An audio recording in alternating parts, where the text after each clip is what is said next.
வக்ரதுண்ட மகாகாய சூரியகோடி சமப்பிரப அவிக்னம் குருமே தேவ சர்வகாரியேஷு சர்வதா. தென்னாட்டுடைய சிவனை போற்றி, என் நாட்டவர்க்கும் இறைவா போற்றி. நண்பர்களே, இந்த புத்தம் புதிய காணொலியில் உங்கள் அத்துணை பேரையும் வரவேற்பதில் மிக்க மகிழ்ச்சி கொள்கிறேன். இன்றைக்கு நம்ம கடவுள் சொல்லும் தீர்ப்பு தலைப்பு. இந்த வீடியோக்குள்ள போறதுக்கு முன்னாடி உங்கள் தலையெழுத்தை மாற்றும் அந்த மாதிரியான தலைப்பு. கடவுள் ஒவ்வொருத்தருக்கும் ஒவ்வொரு தீர்ப்பு வச்சிருப்பார் எழுதி. நம்ம பிறக்கும் போதே எழுதின தீர்ப்பு தான். நம்ம வாழ்க்கையை வாழும் போது பல கஷ்டங்களை ஃபேஸ் பண்ணியிருப்போம். சிலது நமக்கு புரியும், பலது நமக்கு புரியாது. இந்த கஷ்டங்கள்லாம் எனக்கு ஏன் நடக்குது அப்படின்னு கேள்வி கேட்காத ஒரு மனிதனை பார்க்கவே முடியாது. அப்படி பல துன்பங்களை தாங்கிக் கொண்டு வலம் வந்து கொண்டிருக்கக்கூடிய மிதுன ராசி.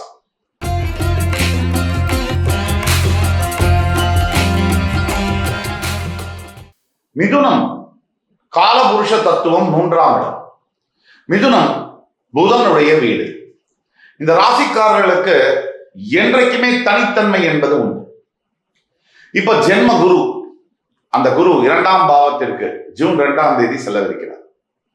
அதை தவிர மிதுன ராசி 10ஆம் இடத்தில் சனி, 9ஆம் வீட்டில் ராகு, 3இல் கேது. இந்த கடவுள் சொல்லக்கூடிய தீர்ப்பு என்ன? எத்தனை கஷ்டங்கள், எத்தனை துன்பங்கள், எல்லாருக்குமே ஒரு நல்ல காலம் என்பது வரும். அது வராம இருக்கக்கூடிய மனிதர்கள் இல்லை. அந்த நல்ல காலம் வர வரைக்கும் பொறுத்தார் பூமி ஆழ்வார். நம்ம தமிழக முதல்வர் விஜய் சார் பொறுத்திருந்து அடிச்சார். 75 ஆண்டு காலம் தமிழக மக்கள் பொறுத்திருந்தாங்க. 52 ஆண்டு காலம் தமிழக மக்கள் பொறுத்திருந்தாங்க. புரட்சி தலைவர் ஆட்சியிலையும் அம்மாவுடைய ஆட்சியிலையும் அவங்க நல்ல மனிதர்கள். புரட்சி தலைவர் எடுத்தா ஒரு பத்திரமாத்து தங்கம், கலியுகத்துல வாழ்ந்த ஒரு கர்ணன், தாம் பட்டினி இருந்த மாதிரி யாரும் பட்டினி இருக்கக்கூடாதுன்னு ஏழை பிள்ளைகளுக்கும் முதியவர்களுக்கும் உணவளித்த மகான். ஆனா தமிழக அரசியல்ல தமிழக மக்களுடைய நிலைமை என்ன? நீங்க சராசரியா ஒரு 40 வருஷம் முன்னாடி பாத்தீங்கன்னா மிதுன ராசி என்பவர்களை பொறுத்து சொல்றேன்.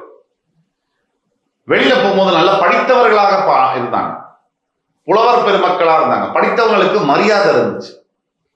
நல்ல வெளியில போனாலே ஒரு நல்ல டீசென்டா ட்ரெஸ் பண்ணிட்டு போறவங்கள பார்க்க முடியும். நாம பேசுறோம் டிஜிட்டல் யுகம், பரிணாம வளர்ச்சி, அது இது அப்படி இப்படி. ஆனா ஒரு வாய் சோத்துக்கு இன்னும் வழி இல்லாத தமிழக மக்கள் லட்சக்கணக்கில் இருக்காங்க, கோடிக்கணக்கில் இருக்காங்க. கிராமப்புறங்கள்ல, குக்கிராமங்கள்ல வாழ்வாதாரம் இல்லாமல் இருக்கக்கூடிய மக்கள், ஒருவேளை சோறு ஒரு நாளைக்கு அதை நம்பி உயிரை பிடித்து வாழ கொண்டிருக்கூடிய மக்கள் இருக்காங்களா இல்லையா? இது மிதுன ராசிக்கு ஏன் சொல்றோம்? கடந்த சில வருஷங்களாக மிதுன ராசியுடைய வாழ்க்கை இத மாதிரிதான் இருக்கு. இது மாதிரிதான் ஒருவேளை சாப்பாடு, கிட்டத்தட்ட சர்வைவலுக்காகவே வாழுறது.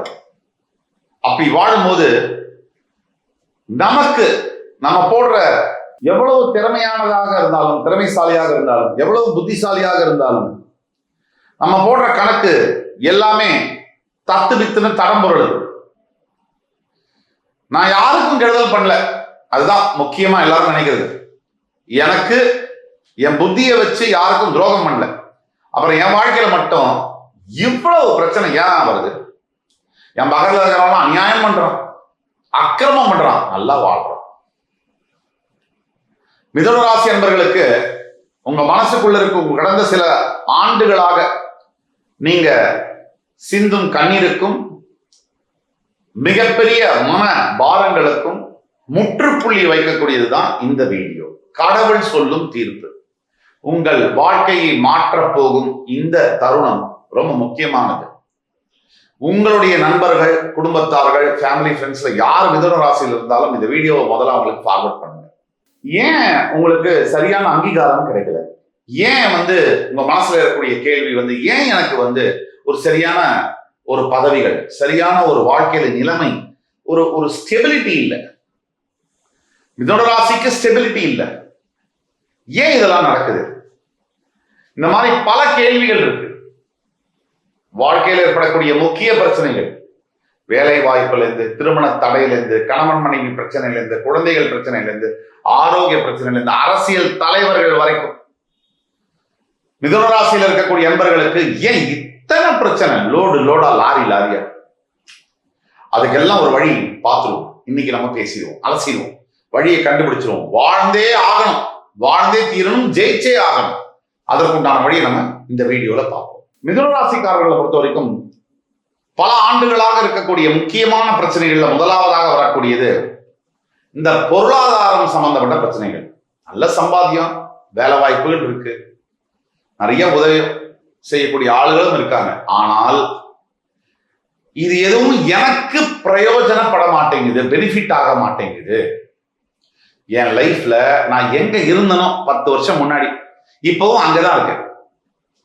இது என்ன வாழ்க்கை? படிப்படியா கொஞ்சம் கொஞ்சமா முன்னால வந்தா அது வாழ்க்கை. 2 படி ஏறினா 10 படி இறங்குது. இதுதான் முதல் குற்றச்சாட்டு. இரண்டாவது குற்றச்சாட்டு,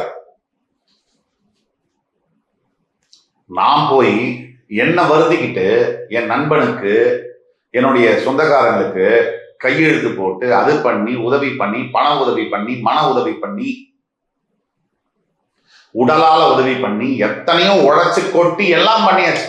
என் பிள்ளைங்க முன்னாடி கூட நான் பார்க்கல. ஆனா இந்த உதவியெல்லாம் வாங்கிட்டு அவனுங்க வச்சாங்க பாருங்க ஒரு ஆப்பு. அந்த ஆப்பு சும்மா அப்படியே இரும்புல ஆணி அடிச்சு வச்ச மாதிரி இருக்கு. என் வாழ்க்கையை தொலைச்சிட்டேன். இன்னைக்கு என்ன அம்போன்னு நிர்கதியா விட்டுட்டு போயிட்டாங்க உதவியெல்லாம் வாங்கிட்டு. இது 2வது குற்றச்சாட்டு. நான் நல்லது பண்றேன், எனக்கே நல்லது நடக்க மாட்டேங்குது. நல்லது பண்றவன் நல்லதை வாங்கிட்டு எனக்கு கெடுதல் பண்றாங்க. இது 3வது. இந்த வேலை வாய்ப்புகள்ல ஒரு இடத்துல ஸ்டெபிளைஸ்டா ஒர்க் பண்ணா முன்னேற்றமே இல்லை. பல இடத்துல மாறினா அது ஒரு நிரந்தரமற்ற தன்மையை ஏற்படுத்துது. அன்ஸ்டெபிளைஸ்டு கெரியரை ஏற்படுத்துது. இதுக்கு நடுவில் சிக்கிக்கிட்டு இந்த சர்வைவல், பிழைக்கணும் அப்படிங்கிறத சிக்கிக்கிட்டே வாழ்க்கை போதே தவிர, ஒரு நாளாவது சரி நம்ம உழைச்சோம், கஷ்டப்பட்டோம், சம்பாதிச்சோம், ஒரு நிலையில கொஞ்சம் காசை சேர்த்து வச்சோம், நம்ம மனைவி குழந்தைகளுக்காக நம்ம ஒரு நிலைமையை ஏற்படுத்தினோம் அப்படிங்கிற ஒரு நிலைமையில 45-50 வயசு ஆயாச்சு. இனி எவ்வளவு நேரம் நம்மளால ஓட முடியும்? நம்ம ஓடணும்னு நினைச்சாலும் உடம்பு இடம் கொடுக்கணும்ல. அது என்ன மிஷினா? அது எவ்வளவு நாள் இன்னும் நம்ம கூட ஓடும்? நம்ம பொறுமையா போவோம் வாழ்க்கைக்கு, அது காத்திருக்குமா? அப்போ ஏன் இந்த விதி? எனக்கு ஏன் இந்த விதி? என்னோட விதி ஏன் இந்த மாதிரி? அவன் என்னை சுத்தி இருக்கிறவங்க டக்கு டக்கு டக்கு டக்குன்னு வீடு வாங்குறான், கார் வாங்குறான், டெபாசிட், இன்வெஸ்ட்மெண்ட் சேர்த்து வச்சு மனைவியையும் குழந்தைகளையும் செட்டில் பண்ணிடுறான். இதை தவிர பல மிதுன ராசி நண்பர்களுக்கு பொண்டாட்டி தொல்லை முழுசா. இந்த பொண்டாட்டி தொல்லை பத்தி பாத்தீங்கன்னு சொன்னா அது அன்லிமிட்டெட் சப்ஜெக்ட்.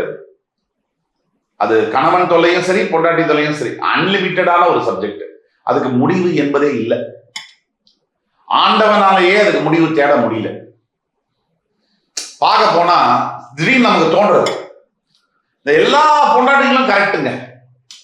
விஜய் சாருடைய மனைவி கரெக்டு, அரவிந்த் சாமி சாருடைய மனைவி கரெக்டு, தனுஷுடைய முதல் மனைவி கரெக்டு, எல்லாருடைய மனைவியும் கரெக்ட், ஜெயம் ரவி சாருடைய ஒய்ஃபும் கரெக்ட். ஆனா இவங்கெல்லாம் ஆம்பளைங்க மட்டும் தப்பு. இது எப்படி ஒரு ஒத்துமை பாருங்க.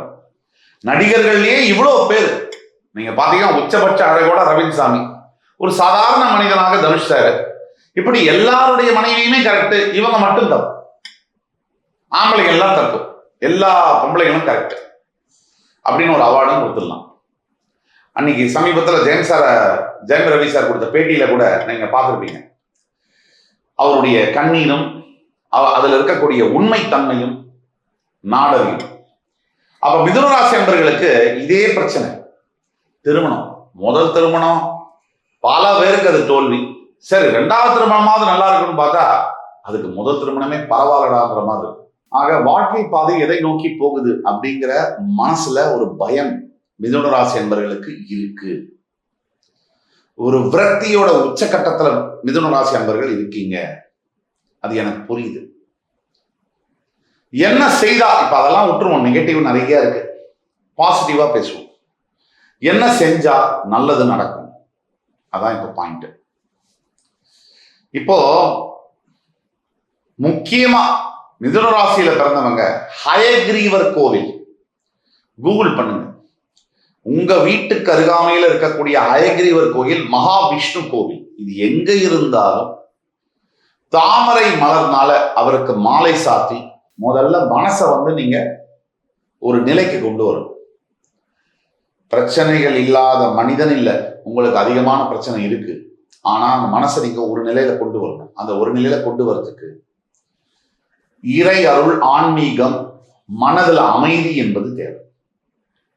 இப்ப நம்மளை நோக்கி ஒரு 10 இடத்துல அம்பு வந்துகிட்டே இருக்குது, அம்புலாம் எரிஞ்சுக்கிட்டே இருக்காங்க.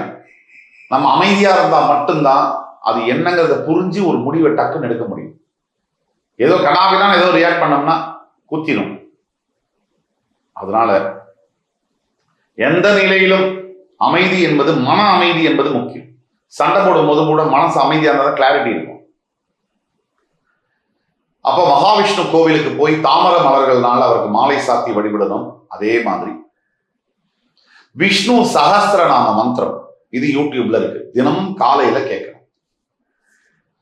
இந்த திருமண தடை மற்றும் திருமண பந்தத்துல பிரச்சனைகள் இருக்கக்கூடியவங்க, குழந்தை பாகிய பிரச்சனைகள் இருக்கக்கூடியவங்க, அவஸ்தப்படக்கூடியவங்க, ஃபேமிலினால நீங்க என்ன செய்யணும்னா, ஒவ்வொரு பிரதோஷத்துக்கும் சிவன் கோயில்ல போய் நந்தி பகவானுக்கு காப்பரிசி இல்லைன்னா அருகம்புல் சாறு இதை வைத்து வழிபட வேண்டும். உங்க கர்ம வினைகள் எல்லாம் தீரும். பிரதோஷந்தோறும் சிவன் கோயில்ல இருக்கக்கூடிய நந்திக்கு காப்பரிசி அல்லது அருகம்புல் இதெல்லாம் வேறு, இதெல்லாம் வச்சு வழிபடும் பொழுது உங்களுக்கு அருகம்புல் சாறு அல்லது அருகம்புல் வேறு இதை வைத்து வழிபடும் பொழுது உங்களுடைய கர்ம வினைகள் தீரும். சொல்ல வேண்டியதே இல்லை, நீட்லெஸ் டு சே. மிதுனத்துக்கு நான் சொல்லி தெரியணுங்கிறதுல தர்மங்கள் நிறைய செய்யுங்க. பல ஜென்மத்துல சேர்த்து வச்ச கர்மம் நம்ம இன்னைக்கு அனுபவிக்கிறோம். இந்த தர்மத்தை நிறைய செய்யுங்க. உங்களால முடிஞ்ச தர்மங்கள், இதுல முக்கியமானது ஃபுட்டு. எவ்வளவு பேருக்கு உங்களால முடியுமோ தினமும் செய்யுங்க. 10 பேருக்கு, 2 பேருக்கு, 15 பேருக்கு, 50 பேருக்கு, 500 பேருக்கு செஞ்சுட்டே இருங்க. எப்படி வேணா ஒரு நாள், அந்த ஒரு நாள் மாறும், மிகப்பெரிய வெற்றி கிடைக்கும். அதே மாதிரி தானங்கள்ல, தர்மங்கள்ல கல்விக்கான தானம் என்பது ஒளியை ஏற்றி வைக்கிற மாதிரி, ஒரு வாழ்க்கையில விளக்கேற்றுற மாதிரி. அந்த விளக்கு இன்னும் 10 விளக்கு ஏற்றும், அந்த 10 விளக்கு இன்னும் ஒவ்வொரு விளக்கும் 100 விளக்கு ஏற்றும். நீங்க செய்ய போற சிறு உதவி கல்விக்காக, அந்த படிக்கக்கூடிய மாணவனோ மாணவியோ நாளைக்கு பெரிய கலெக்டராகவோ அமைச்சராகவோ கூட வரலாம். அப்படி அவங்க 1000 பேரை படிக்க வைப்பாங்க, 1,00,000 பேரை படிக்க வைப்பாங்க. நீங்க செடுக்கிற சிறிய முயற்சி மிகப்பெரிய மாற்றத்தை இந்த சமூகத்தில் ஏற்படுத்தும், ஒரு பாசிட்டிவ் வைப்ரேஷனை ஏற்படுத்தும். கல்விக்கான உதவிகளை செய்யும். சரி, இதெல்லாம் ஓகே. என்ன செய்தால் நல்லது நடக்கும்? கடவுள் என்ன செய்ய போறார்? கடவுள் என்ன செய்ய போறார்? எனக்கு அடுத்த 6 மாத காலம், 1 வருட காலம் அவருடைய தீர்ப்பு என்ன? முக்கியமா உங்களுடைய ஜூன் 2ஆம் தேதிக்கு பிறகு, ஜென்ம குருடைய விலகலுக்கு பிறகு கடவுள் இதே மிதுன ராசிக்கு உங்களுடைய 10ஆம் வீடு சனி, 9 ராகு, 3 கேது, இந்த மனநிலை என்பதில் மாற்றங்கள் இருக்கும். குருவுடைய விலகலுக்கு பிறகு உங்களோட வாழ்க்கை தரத்திலையும் சரி, வாழ்க்கையில உங்க மனசுல ஏற்படக்கூடிய குழப்பங்கள், தெளிவான சிந்தனைகள் இல்லாத நிலைகள் மாறும். தனஸ்தானத்துக்கு குரு வரும்போது பணம் தன்னால வரும். தனகாரகன் தனஸ்தானத்துல உச்சம் பெறுகிறார். நீங்க எடுக்கக்கூடிய முயற்சிகள் கைகூடும்.